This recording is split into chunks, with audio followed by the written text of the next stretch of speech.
तो आज की मेजर न्यूज है कि फाइनली ग्रेट निकोबार प्रोजेक्ट को ग्रीन सिग्नल मिल गया है। क्या है पूरी डिटेल उसको डिस्कस करेंगे जल्दी से। एंड एआई समिट के ऊपर प्रधानमंत्री मोदी जी का क्या स्टेटमेंट है यहाँ पे उसको डिस्कस करेंगे। And trade deficit in January widens and उसके पीछे का रीजन क्या है उसको भी discuss. Welcome to CP classes. तो आज 17 फरवरी 2026 के करंट अफेयर्स को डिस्कस करेंगे फ्रॉम द हिंदू। एंड साथ में ही जानेंगे कि क्या इंपॉर्टेंट ऐसी डिटेल्स है जिनको आप पेपर में आंसर के तौर पे आपसे क्वेश्चन में भी पूछा जा सकता है, या मे बी इन डिटेल्स को ही हम कवर करेंगे जो कि आपके एग्जाम पर्सपेक्टिव से जरूर होंगे। क्योंकि अब प्री का टाइम पास आ चुका है, एक्स्ट्रा आपको स्टोरीज बता के अभी फिलहाल मुझे लगता है कोई फायदा नहीं होने वाला है ना, क्योंकि आपका जो टाइम है वो बचा के रखना बहुत जरूरी है। तो पहले आपकी न्यूज क्या कहती है, हसीना's presence will not be deterrent to India ties. तो अब हमें पता है कि बांग्लादेश के अंदर नई गवर्नमेंट आ चुकी है ना। तो जो नई गवर्नमेंट है उनका क्या स्टांस रहता है इंडिया के कॉन्टेक्स्ट में, क्योंकि इंडिया की नेबरहुड पॉलिसी भी है यहाँ पर, है ना। तो उसी के अकॉर्डिंगली यहाँ पर अभी एक नई चीज सामने आई है which is beneficial for India as a whole, क्योंकि अब शेख हसीना को असाइलम जो है वो इंडिया प्रोवाइड कर रहा है। बट वहाँ की जो अभी की प्रेजेंट गवर्नमेंट है, जिन्होंने अभी फ्रेशली फॉर्म्ड गवर्नमेंट आप कह सकते हो, बीएनपी की गवर्नमेंट है, उन्होंने ये बोला कि चाहे शेख हसीना अभी भी असाइलम इंडिया उनको सीख जरूर कर रहा है, बट इंडिया की इंपॉर्टेंस फॉर बांग्लादेश हमेशा रहेगी। ठीक है। एंड सबसे बड़ी बात ऐसी है कि जैसे चाइना जैसी कंट्रीज होगी, इवन यूएसए जैसी कंट्रीज होगी, उनका भी बांग्लादेश के साथ कुछ ना कुछ मुद्दा चलता रहता है। बट ऐसा नहीं है कि टाइम आने पे उन्होंने हमारे साथ कोऑपरेट नहीं किया। ठीक है। Same kind of condition goes for India also, कि इंडिया के साथ चाहे अभी हमारा ऐसा टसल चल रहा है शेख हसीना के मुद्दे पे, ऑल्दो उन्होंने बहुत सारी ह्यूमन राइट्स की वायलेशन की होंगी और उनको सेंटेंसिंग भी अकॉर्डिंगली की गई है, but that does not mean कि हमारे रिलेशन जो है सिर्फ एक मुद्दे की वजह से यहाँ पर स्ट्रेन हो जाए with India. We need to discuss multiple issues like Ganga water treaty को हमें डिस्कस करना भी बाकी है, क्रॉस बॉर्डर टेररिज्म जो है इसको डिस्कस करना बाकी है, एंड इवन जो अब आप कह सकते हो क्रॉस बॉर्डर जो लोग जाते भी हैं उनके बाद जो शूटिंग्स यहाँ पर इंडिया की तरफ से की जाती है ना, उन सब मुद्दों के ऊपर यहाँ पर डिस्कशन करना भी बाकी है, ताकि कॉर्डियल रिलेशन जो है वो मेंटेन करके रखे जा सके अपने नेशंस जो कि आपके नेबरिंग नेशंस है। कि एक हेल्दी आप कह सकते हो डेमोक्रेसी तभी प्रिवेल करती है जब जो जनता चाहती है या इवन जनता के बेनिफिट के लिए अगर आपको थोड़ी बहुत चीज़ों को इग्नोर करके फॉर अ लार्जर या ब्रॉडर पर्सपेक्टिव या ब्रॉडर गुड देखना पड़े, तो दैट विल बी एक्सेप्ट। ठीक है। तो ये यहाँ पर बताया गया। देन अगर Araghchi in Geneva for talks as IRCG begins drills near Strait of Hormuz. तब क्या है, सेकेंड राउंड ऑफ टॉक्स जो हैं जो कि अब ब्रोकर किए गए हैं ओमान के द्वारा, ठीक है, between Iran as well as USA, है ना। एंड ये बात की जानी है अभी ईरान एंड यूएसए के द्वारा, ब्रोकर किसने करनी है ये डील, अब ओमान ने। तो जिनीबा भी विजिट करना है एंड ओमान में विजिट करेंगे यहाँ पर जितने भी ऑफिशियल्स हैं। तो अब क्या है कि यूएसए के द्वारा ये चीज पे प्रेशर डाला जा रहा है, क्योंकि दे सेंट सेकेंड फ्लीट जिसको हम यूएसएस अब्राहम लिंकन बोल रहे हैं ना, वो भी उन्होंने भेजा था ताकि अगर डिप्लोमेटिक जो चैनल्स है वो फेल हो जाते हैं तो मिलिटरीली एक्शन जो है वो लिया जा सके। तो अब उस चीज को यहाँ पर ओवरकम करने के लिए एक मिलिट्री ड्रिल्स जो है वो शुरू कर दी गई है स्ट्रेट ऑफ हॉर्मुज में, किसके द्वारा, ईरान के द्वारा। अब वो जो मिलिट्री ड्रिल्स है वो अब इंस्टेंट प्रिपेयर्डनेस को दिखाते हैं, शक्ति प्रदर्शन भी करते हैं, प्लस उनका एक ऐसा प्लान भी इसके अंदर इंक्लूडेड रहता है कि बाय यू कैन से जो मोटर बोट्स है ना उसके थ्रू भी वो gulf of not gulf of straight of Hormuz को टोटली कैप्चर कर सकते हैं। तो एक तरह से उन्होंने भी ये शक्ति प्रदर्शन यहाँ पर करके दिखाया है कि in case diplomatic ties fail तो they will be able to you can say take away their leaders safely, and अगर कोई ऐसी वॉर लाइक सिचुएशन होती है तो वो एस्केलेट हो सकती है इन मुद्दों पे। बट अभी ईरान के साथ जो मुद्दा यहाँ पर डिस्कस होना है इस बार वो यही है कि अब कैसे ईरान के अंदर शांति लाई जा सके एंड कैसे diplomatically with respect to the nuclear warheads discussion की जानी है, एंड उसका इस बार हिस्सा कौन बनेगा, आईईए भी इसका मुद्दा यहाँ पर डिस्कशन में होगा, इंटरनेशनल एटॉमिक एनर्जी एजेंसी। ठीक है, आईए इंटरनेशनल एटॉमिक एनर्जी एजेंसी, ठीक है, आईएईए भी इसका यहाँ पर पार्ट बनेगा, तो उनको भी यहाँ पर इंक्लूड किया जाना है, क्योंकि they are the you can say international organisation जो कि रिस्पॉन्सिबल है for maintaining the international levels पे जो भी एटॉमिक एनर्जी से रिक्वायर्ड सेफगार्ड्स हैं, तो इसलिए उनको भी यहाँ पर मुद्दे के अंदर इंक्लूड किया जाएगा, एंड डिप्लोमेटिक टाइज के अंदर, चैनल्स के अंदर, कम्युनिकेशन के अंदर with respect to the nuclear energy वो भी हिस्सा यहाँ पर बनेंगे। ठीक है। Then NGT gives clearance to great Nicobar project. तो great Nicobar project 92,000 crore rupees का एक मेगा प्रोजेक्ट है जिसके अंदर पार्क्स बने जाने हैं, इवन ऐसे बहुत सारे स्ट्रेटेजिक आप कह सकते हो नेवल बेसिस हो गए, आप कह सकते हो कि एयर स्ट्रिप्स जो हैं उसको भी डेवलप किया जाना है, मल्टीपल चीज़ों को यहाँ पर डेवलप किया जाना है ना, अंडमान एंड निकोबार के अंदर। फाइनली उसको क्लियरेंस मिल गई है, एंड इसके पीछे का रीजन पहले मुद्दा उठाने वाला क्या था कि एनवायरमेंट जो क्लियरेंसेज है वो अवेलेबल नहीं थी, फॉरेस्ट राइट्स को लेकर यहाँ पर इश्यूज आ रहे थे, तो ये जो मुद्दे हैं इनके ऊपर फाइनली क्लियरेंस हो चुकी है, एंड एनवायरमेंट जो कंसर्न्स है उनको यहाँ पर देखते हुए बोला गया है कि बैलेंस्ड अप्रोच या बैलेंस्ड मूव लेकर सरकार यहाँ पर चल रही है। ठीक है। तो एनजीटी ने ये चीज बोली कि जितने भी एनवायरमेंट की रिलेटेड क्लियरेंसेज हैं इनको ग्रांट की जा रही हैं, एंड जितने भी इंपॉर्टेंट आप कह सकते हो कि इको सेंसिटिव जोन्स यहाँ पर एग्जिस्ट कर सकते हैं, करते हैं, जिसके अंदर बहुत सारे आप कह सकते हो nesting places even for turtles also exist in this particular. तो जितना भी इको टूरिज्म है या इवन कि आप कह सकते हो कि इको सेंसिटिव जोन्स है, इनको इस तरीके से प्रोजेक्ट किया जाएगा और एक बैलेंस मूव यहाँ पर सरकार लेकर चल रही है। तो किसी भी तरह का इन्वायरमेंट को हैम्पर यहाँ पर होता हुआ चीज़ें नजर नहीं आ रही हैं। रही बात फॉरेस्ट राइट्स की, तो they have already been cleared, and जो छोटे मोटे बचे हुए अभी फॉरेस्ट राइट्स होंगे वो भी अब प्रोवाइड कर दिए आने वाले टाइम में। उन्होंने ये बोला है कि सरकार यहाँ पर अगर देखा जाए तो स्ट्रेटेजिकली ये जो जगह है एंड टूरिज्म के पर्सपेक्टिव से भी अगर देखा जाए तो ये जगह बहुत ज़्यादा ज़रूरी है for India, currently keeping in mind the geopolitical tensions also. तो इस वजह से ये क्लियरेंस जो है यहाँ पर प्रोवाइड की जा रही है एंड एडिक्वेट सेफगार्ड्स जो हैं वो यहाँ पर लिए जाएंगे सरकार के द्वारा, एंड जो केस है वो अब डिस्पोज ऑफ कर दिया गया है। एंड कोई भी ऐसी एप्लीकेशन जो चैलेंज करती है इस केस को, उसको भी अब एनजीटी नहीं सुनेगी, उसको भी डिस्पोज ऑफ कर दिया गया है। ठीक है, आपकी ये न्यूज़ कहती है। Then India's flagship AI summit opens to massive crowds, matter of pride, says Modi. तो 5 दिन का 5 डेज का ये अब प्रोग्राम है एआई समिट का, जिसका पहला दिन अभी हुआ है ना, इनॉग्रेशन यहाँ पर हुई। पहला दिन जो है exclusively reserve for the VVIPs था। ठीक है, सेकंड डे ऑनवर्ड जो है वो लोग यहाँ पर इसका हिस्सा बन सकते हैं। तो उन्होंने ये बोला कि पहले दिन में ही प्रॉब्लम्स हमें देखने को ये मिली कि फूड शॉर्टेजेस एग्जिस्ट कर रही थी, बहुत सारे आप कह सकते हो कि वाटर से रिलेटेड शॉर्टेजेस एग्जिस्ट कर रही थी। ये कब पॉसिबल हो सकता है, क्योंकि इतना बड़े स्केल पे ऑलरेडी चीज़ें ऑर्गेनाइज की गई हैं, उसके बावजूद भी इतना शॉर्टेज यहाँ पे देखने को मिला। दैट मीन्स कि लोगों की पार्टिसिपेशन बहुत ज़्यादा है, that people want to come in, they want to join in for the AI summit, and ये इंडिया के लिए बहुत प्राउडनेस की बात है ना, कि प्राउड सिचुएशन है इंडिया के लिए कि ऐसे जो समिट्स अगर इंडिया ऑर्गेनाइज करता रहता है तो इससे बहुत सारी जो डील्स आने वाले टाइम में इंडिया के कॉन्टेक्स्ट में वो हो सकती है। ये तो उन्होंने ये चीज़ को बोला यहाँ पे कि जो लॉजिस्टिकल चैलेंजेस हैं इनको भी यहाँ पर ओवरकम किया जाएगा आने वाले दिनों के लिए, एंड बेटर जो सिचुएशन यहाँ पर उनके सामने जो प्रॉब्लम्स यहाँ पर आई हैं उसको भी बेटर करने की यहाँ पर कोशिश जाएगी। But the proud moment for India is कि जो समिट है उसको बहुत अच्छा रिस्पॉन्स यहाँ पर लोगों की तरफ से भी मिला है, and even from the delegates जो कि आए थे अब्रॉड से उनसे भी मिला है। Then constitution bench to hear pleas against DPDP act. ठीक है, तो अब डाटा प्रोटेक्शन बिल है आपका, एक्ट है बेसिकली। तो अब इसके अंदर ना यहाँ पर डायरेक्ट टसल किसके साथ चल रही है, इसकी आरटीआई एक्ट के साथ। बहुत टाइम से ये चीज चल रही है कि डीपीटीपी एक्ट जो है not in compliance with the RTI act है। तो अभी उसी के लेकर ना एक यहाँ पर केस आता है कॉन्स्टिट्यूशन बेंच और सुप्रीम कोर्ट के सामने। तो ये जो केस है उसके अंदर बेसिकली ये चीज बोला जाता है कि जो सेक्शन 44 है ना of this act, DPDP act, वो यहाँ पर बोलता है कि कोई भी ऐसी इन्फॉर्मेशन जो है पब्लिक इन्फॉर्मेशन नहीं बन सकती, कोई भी पब्लिक जो प्राइवेट सेंसिटिव इन्फॉर्मेशन है वो पब्लिक इन्फॉर्मेशन नहीं बन सकती। But on the other hand RTI आपको ये चीज बोलता है कि जो भी अब इन्फॉर्मेशन पब्लिक डोमेन में आना जरूरी है, तो in that context you need to release it, जितना मर्जी वो पब्लिक जितना मर्जी वो प्राइवेट इन्फॉर्मेशन होती रहे, है ना। तो ये एक तरह से दोनों के बीच में टसल यहाँ पर होती हुई नजर आ रही है। सुप्रीम कोर्ट ने जो डिसीजन है अभी इसके ऊपर रिजर्व किया है, आने वाले टाइम में इसके ऊपर डिसीजन दिया जाएगा। ठीक है, तो अभी सिर्फ और सिर्फ उन्होंने यही बोला है कि हम सिर्फ प्लीज सुनना चाहते हैं कि एक्चुअली में आरटीआई एक्ट और सेक्शन 44 या इवन की डीपीडीपी एक्ट के बीच में प्रॉब्लम्स यहाँ पर क्या एग्जिस्ट कर रही हैं। तो अब आरटीआई एक्ट डायरेक्टली ये चीज बोलता है कि कोई भी चीज अगर पब्लिक डोमेन में आनी चाहिए एंड वो फॉर द पब्लिक गुड है तो वो प्राइवेट इन्फॉर्मेशन यहाँ पर नहीं रह जाती। ठीक है, डीपीडीपी एक्ट जो है टोटल एक ब्लैंकेट कवरेज देता है किसको, कि आपकी जो प्राइवेट इन्फॉर्मेशन है वो प्राइवेट ही रहेगी। तो ये जो मुद्दा है अभी इसके ऊपर डिस्कशन होगी, डिस्कशन चर्चा होगी, उसके बाद जाकर इसके ऊपर कुछ डिसीजन आएगा। जो डिसीजन आएगा मैं बताती रहूंगी, बट फिलहाल मोटी मोटी बात आपको यही चीज को समझना है।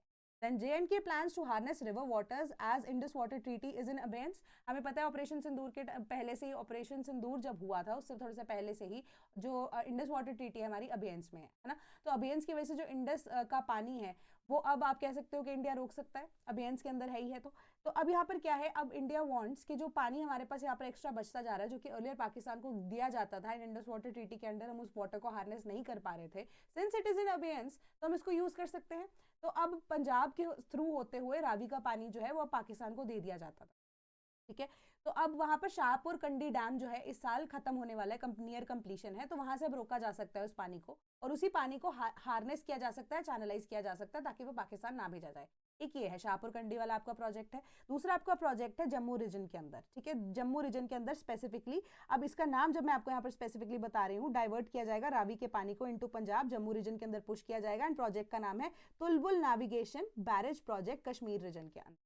तो अब ये जो पानी है वो अब direct connectivity all the year along किसको, वुलार लेक को यहाँ पर प्रोवाइड करेगा। ठीक है, तो ये कनेक्टिविटी इस तरीके से बनाई जाएगी।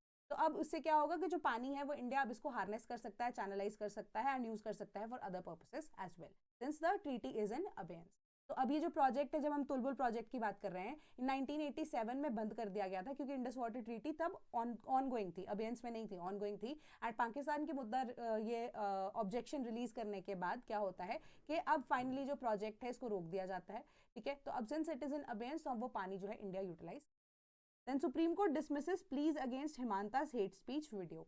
तो अब जो आप कह सकते हो कि चीफ जस्टिस ऑफ इंडिया का के द्वारा लीड किया गया एक बेंच है, अब यहाँ पर जो असम के आप कह सकते हो सीएम है, ठीक है, उनके अगेंस्ट इन्वेस्टिगेशन शुरू की गई है, प्रोबेबली अ मीम, ठीक है, जो कि पब्लिश की गई थी सोशल मीडिया के ऊपर या प्रिंट मीडिया के थ्रू यहाँ पर पब्लिश की गई थी। तो देयर वाज सर्टेन थिंग जहाँ पर एक ऐसी सिचुएशन थी कि एक पर्टिकुलर कम्युनिटी को टारगेट करते हुए वाया गन वो दिख रहे थे, है ना, तो उसको अगेंस्ट उसके अगेंस्ट यहाँ पर प्लीज जो है वो फाइल की गई थी कि इसको यहाँ पर हटाया जा सके। तो सुप्रीम कोर्ट ने बोला कि इनिशियल जो यहाँ पर हम चाहते हैं इस चीज को हटाया जा सके, हम ये चीज नहीं बोल रहे हैं को हटाया जाए, बट इनिशियल यहाँ पर हमारे पास जुरिस्डिक्शन नहीं है इन केसेस के लिए। पहले ये जो केस है गुवाहाटी हाईकोर्ट के पास जाना चाहिए, गुवाहाटी हाईकोर्ट अगर इस चीज को नहीं टेक ओवर कर सकता या इसके ऊपर कोई फर्म डिसीजन अगर नहीं ले सकता तो सुप्रीम कोर्ट के पास, बट ये चीज आपकी ये बताती है। Then election commission suspend 7 Bengal officials for serious misconduct. तो ये सातों के सातों जो अब ऑफिशियल्स थे जिनको सीरियस मिसकॉन्डक्ट के बेसिस पे सस्पेंड किया गया है, ये बंगाल के अंदर थे, ठीक है, एंड एसआईआर को कंडक्ट कर रहे थे, एंड मिसकंडक्ट जब पाया गया है तो अब इनके अगेंस्ट जल्दी से जल्दी इन्वेस्टिगेशन खोलने की बात इलेक्शन कमीशन ने की है, एंड जो भी अब दंड इनको मिलना चाहिए, जो भी इनकी अब रिस्पॉन्सिबिलिटी यहाँ पर बनती है वो इनको यहाँ पर अब दी जाएगी, एंड रिस्पॉन्सिबिलिटी के अकॉर्डिंगली इनका जो भी पनिशमेंट बनता है वो भी इनको दिया जाएगा, ठीक है। अब मिसकॉन्डक्ट के बेसिस पे उनको सस्पेंड किया गया है। Then AI summit important for cooperation to unlock potential. UK की तरफ से उनकी डेप्यूटी पीएम की तरफ से स्टेटमेंट आई है कि उन्होंने ये बोला है कि AI जो है it is the future, somewhat हम इस चीज को मानकर चल सकते हैं। तो AI जैसे समिट जो है वो इंपॉर्टेंट है फॉर द यू कैन से ग्लोबल फैमिली, ठीक है, या ग्लोबल यू कैन से कंट्री या ग्लोबल लेवल पे। इसके पीछे का रीजन उन्होंने ये बोला कि AI जो है वो हेल्प करता है किसको, टीचर्स को वो जल्दी से लेक्चर्स ले सके, वो हेल्प करता है कि प्रोग्रामर्स को जल्दी से प्रोग्रामिंग कर सके। AI will help in numerous ways, even doctors को भी, कि वो जल्दी से डायग्नोस्टिक्स कर सके run based on the symptoms जो कि प्रोवाइड किए गए हैं। बट द पॉइंट इज कि आपको AI को ट्रेन करना आना चाहिए। तो यही जो नॉलेज है वो इन्फॉर्मेशन है वो ऐसे AI समिट्स आपको प्रोवाइड कर सकते हैं, कीपिंग इन माइंड कि जितने भी बिग ब्रेन्स हैं वो इस AI समिट का यहाँ पर पार्ट बन रहे हैं। तो they teach you, they let you know how their AI proceeds, and different तरह के AI जब इंट्रोड्यूस होंगे तो एक डाइवर्सिफिकेशन यहाँ पर आ जाएगी। तो डिफरेंट डिफरेंट फील्ड्स के लिए the AI which is responsible can be chosen. Suppose कीजिए कि अब जैसे 2-3 तरह की AI है, उसके लिए मेडिकल टर्म्स के लिए आप कौन से AI को बेटर ट्रेन कर पाओगे, वो चीज आप उसको यूज कर सकते हो। टीचर्स के लिए कौन सा बेटर AI है, तो अब नए AI को भी डेवलप कर सकते हो। तो ये कब पॉसिबल होगा, जब when big brains come together, take up a decision, and उसके बाद अब उनको सरकार का या इवन की प्राइवेट कंपनीज की फंडिंग यहाँ पर मिलती है, तो उसी तरीके से जो AI का प्रोसेस है वो चलना यहाँ पर शुरू हो सकता है। तो एक बहुत ऐसा पोटेंशियल है AI के अंदर जिसको अनलॉक अगर किया जा सके तो एक major you can say breakthrough मिल सकता है to the community as a whole, उनके बेनिफिट के लिए इसको कैसे यूज, ये उनकी तरफ से स्टेटमेंट आई थी। Then global platforms must respect local culture and laws, Vaishnaw. तो यहाँ पर अब उन्होंने यही बोला है कि एडवांस AI जो है गवर्नमेंट की रिस्पॉन्सिबिलिटी है, गवर्नेंस किस तरीके से होगा ये रिस्पॉन्सिबिलिटी है, कि ग्लोबल प्लेटफॉर्म्स जो हैं उनको लोकल कल्चर एंड लॉज को यहाँ पर रिस्पेक्ट करने की जरूरत है। कि ग्लोबल प्लेटफॉर्म्स में फॉर एग्जांपल यहाँ पर रीजनल AIs की यहाँ पर कॉन्टेक्स्ट में बात की जा रही है कि जितने भी ग्लोबल प्लेटफॉर्म्स है, सपोज अब मैं आपको एग्जांपल केस स्टडी दे देती हूँ ग्रोक की, है ना। तो ग्रोक का हमने रिसेंट केस यही चीज को लेकर डिस्कस किया था कि बहुत सारे ऐसे इमेजेस जो है वो अभी भी जनरेट कर रहा है which were not in compliance with the Indian laws, है ना। तो वो एक ग्लोबल प्लेटफॉर्म है but they must respect the local culture which is not allowed in India. तो तभी सुप्रीम कोर्ट के कहने पे, इवन गवर्नमेंट के कहने पे, फाइनली ग्रोक ने क्या किया, अपना जो सारा का सारा प्रोसेस है इसको वापस से रिस्ट्रक्चर किया है ना in the context of the Indian laws. तो अब उन्होंने बाद में माफी भी मांगी थी, इनिशियली उसके लिए मना भी कर रहे थे। तो उन्होंने बोला कि ये सारी चीजें जो है अभी एग्जिस्ट करनी चाहिए, लोकल कल्चर को यहाँ पर एंड लॉज को and even the governments demands उसको भी यहाँ पर फुलफिल करना चाहिए, क्योंकि जो लॉ है वो इसीलिए बनाया जाता है क्योंकि वो अब क्या कर रहा है, पब्लिक डोमेन में आपका पीस एंड ऑर्डर को मेंटेन करके रख रहा है, जो कि अब मे बी किसी एक पेरेंट कंपनी के वहां पे लॉ में मे बी नहीं एग्जिस्ट करता होगा। सो डिफरेंट कल्चर्स के अकॉर्डिंग, डिफरेंट लॉज के अकॉर्डिंगली आपको यहाँ पर उसको इवेलुएट करके ही इंट्रोड्यूस करना चाहिए। प्लस उन्होंने यहाँ पर बोला कि हमें एक बहुत जल्दी हम लॉन्च करेंगे क्रिएट इन इंडिया मिशन, कि जैसे सेमीकंडक्टर मिशन था, हम AI से रिलेटेड भी काम करना चाहते हैं, industry oriented, employment oriented, future oriented mission जो है हमारा मेजर फ्यूचर ये आइडिया रहेगा कि हम फ्यूचर रेडी टैलेंट पाइपलाइन को, जो कि 25 साल की ग्रोथ को हमारी ऐसे पोर्ट्रे करेगा, उसके अकॉर्डिंगली हम चाहते हैं कि AI को हम यूज कर सके, डिफरेंट ऐसे इनिशिएटिव्स को लॉन्च कर सके, एंड ग्लोबल प्लेटफॉर्म्स पे इंडिया एक लीडर की तरह यहाँ पर सामने नजर आए, वो चीज यहाँ पर उन्होंने बताई है। Then NSE gets SEBI nod for natural gas futures. तो जो फ्यूचर्स के अंदर या कमोडिटीज के अंदर ट्रेड करते हैं उनको ये पता होगा, ठीक है, कि अभी तक हम सिर्फ gold silver and different commodities देखते हैं, उसके अंदर अब हमारी नेचुरल गैस सेक्टर जो है वो भी इंक्लूड कर दिया गया है। तो एनएससी को यहाँ पर सेबी से नॉड मिल चुकी है, मतलब अप्रूवल मिल चुकी है कि अब आप कमोडिटीज के अंदर जो अब आपका गैस नेचुरल गैस सेक्टर है उसके अंदर भी ट्रेड कर पाओगे। अब जो नेचुरल गैस सेक्टर से रिलेटेड जितनी भी इंडस्ट्रीज हैं, they will also be a part of this, तो which is a good news for India also. Then Modi to meet Macron in Mumbai today, hold talks on strategic ties. हमें पता है कि Macron के साथ हमारा मेजर टाई जो है एक तो रफाल को लेकर भी होने वाला है ना, प्लस इंडिया और फ्रांस का 6th ऐसा एनुअल डिफेंस डायलॉग होगा आज, एंड 10 साल के लिए मे बी एक्सटेंड किया जा सकता है इंडिया और फ्रांस के ऐसे स्ट्रेटेजिक अलायंस को, which will be important for India also, है ना, क्योंकि अब इंडिया के लिए ओपन हो रही है एक डिफरेंट तरह की मार्केट, प्लस रफाल के लिए इंडिजिनस प्रोडक्ट्स जो है हम इंक्लूड करना चाहते हैं, all the source codes France के पास यहाँ पर रहने वाले हैं, तो डिफरेंट स्ट्रैटेजीज जो है यहाँ पर बनाई जा सकती है। मेमोरेंडम ऑफ अंडरस्टैंडिंग हम देख सकते हैं कि साइन हो सकते हैं इंडिया एंड फ्रांस के बीच में। तो एक ये जो स्ट्रेटेजिक जो टाइज है उसको बॉल्स्टर करेगा, बूस्ट करेगा, रेजिलियंस बिल्ड करने में हेल्प करेगा। हमारे जो टाइज है स्ट्रेटेजिकली वो अब फ्रांस के साथ स्ट्रेंथन होने के चांसेस नजर आते हैं। देन एआई समिट का पार्ट भी ये बनेंगे। Then Supreme Court to take a fresh look at pleas on ex post facto eco clearance regime. ठीक है, ex post facto eco clearance regime, eco clearance environment से related जितनी भी अब clearances यहाँ पर provide की गई हैं after the certain kind of date. ठीक है, एक्स पोस्ट फैक्टो हम वैसे बोलते हैं, एक्स पोस्ट फैक्टो लॉ की स्पेसिफिकली बात करते हैं कि पिछले रेट्रोस्पेक्टिव या फिर प्रोस्पेक्टिव पर्सपेक्टिव में, है ना।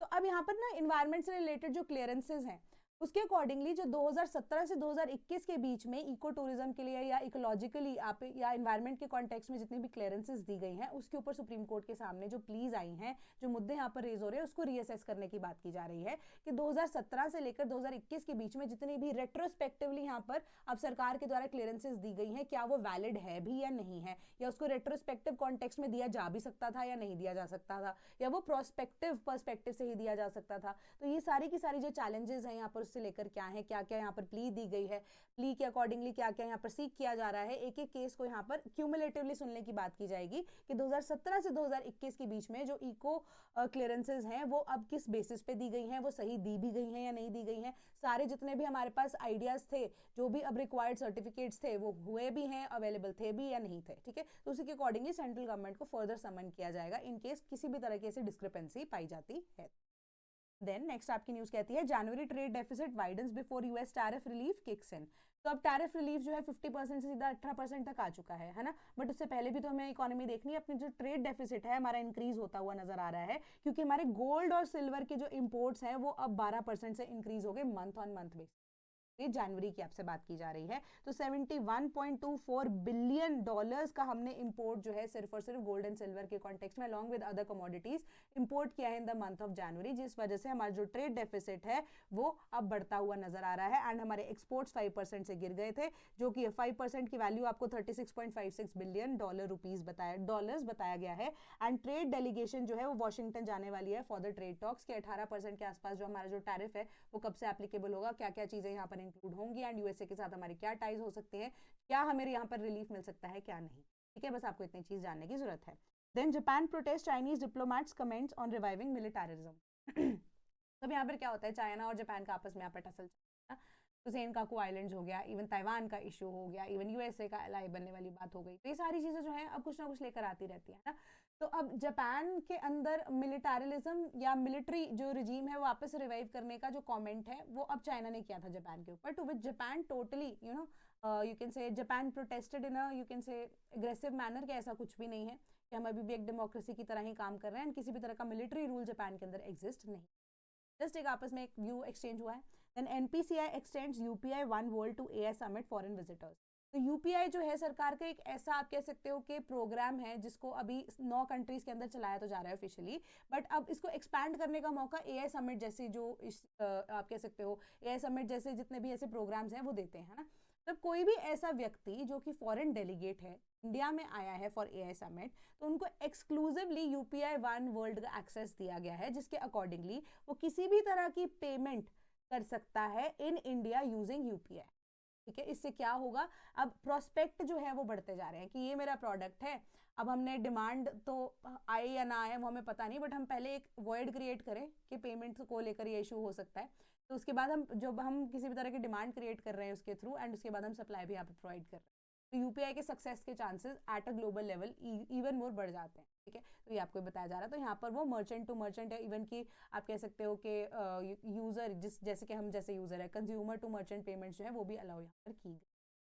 Then unemployment rate in India rose slightly to 5% in January, जो कि आपका पीरियोडिक लेबर फोर्स सर्वे जो है उसने भी ये चीज़ बोली कि दिसंबर के आसपास 4.8% हमारी जो थी अनएम्प्लॉयमेंट रेट, जो कि अब 5% हो गई है जनवरी के अंदर। थोड़ा सा यहाँ पर शिफ्ट देखने को मिल रहा है एक्स्ट्रा 0.2% का, 0.2% के आसपास का इंक्रीज जो यहाँ पर देखने को मिल रहा है अनएम्प्लॉयमेंट लेवल में। दैट इज बिकॉज कि रूरल एंड अर्बन एरियाज दोनों के बीच में जो एम्प्लॉयमेंट रेट है वो थोड़ा सा उसके अंदर कमी आई है, एम्प्लॉयमेंट जनरेशन जो है या इवन की एम्प्लॉयड लोग जो है उसके अंदर कमी को मिल रही है।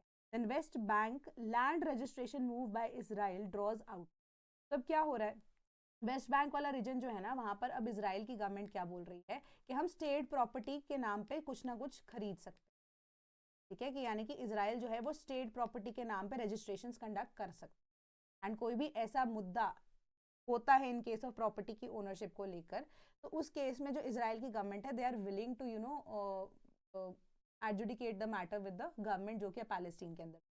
तो इसके अंदर से इस वजह से बहुत ज़्यादा मुद्दे यहाँ पर लोकल पैलेस्टीनियंस के बीच में रेज हो रहे हैं कि इजराइल का यहाँ पर स्टेट प्रॉपर्टी कहने का मतलब क्या है। पहली चीज़ तो अब यहाँ पर इजराइल का स्टांस ये है कि बहुत सारी ऐसी प्रॉपर्टीज हैं जो कि ओरिजिनली बिलोंग करती थी इजराइल को, या इवन की बहुत सारी ऐसी प्रॉपर्टीज हैं जो कि अब रजिस्टर कराई गई हैं पैलेस्टीनियन के द्वारा इलीगल तरीके से। इस वजह से जो वो प्रॉपर्टीज हैं हम उनको सीज करके उसको स्टेट प्रॉपर्टी बनाएंगे, later on we'll give it back to you, ठीक है। वो लेटर ऑन कब आएगा वो हमें नहीं पता। तो इस वजह से थोड़ा आउटरेज यहाँ पर देखने को मिल रहा है, प्रॉब्लम्स यहाँ पर देखने को मिल रही है when it comes to the context of the property, जिसकी रजिस्ट्रेशन की बात यहाँ पर इजराइल ने कही है कि स्टेट प्रॉपर्टी की तरह वो उसको रजिस्टर, ठीक है। तो ये आपका पूरा का पूरा न्यूज का आज का एनालिसिस था। And if you wish to become a part of the Sleepy family and check out a courses which we are offering, तो आप हमारी वेबसाइट www.sleepyclasses.com पर भी जा सकते हैं, या आप हमारे टोल फ्री नंबर 1800-890-3043 पे भी कॉन्टैक्ट कर सकते हैं। sleepy.classes@gmail.com पे हमें ईमेल भी कर सकते हैं। कमेंट सेक्शन में भी अगर आप हमसे पूछना चाहते हैं कोई भी ऐसे कोर्स को लेकर इंक्वायरी है अगर आपकी, तो हमारी टीम जो है will get back to you. And कोई भी डाउट होता है किसी भी इशू से रिलेटेड, टेलीग्राम ग्रुप आपके पास एग्जिस्ट करता है एंड कॉमेंट सेक्शन अगेन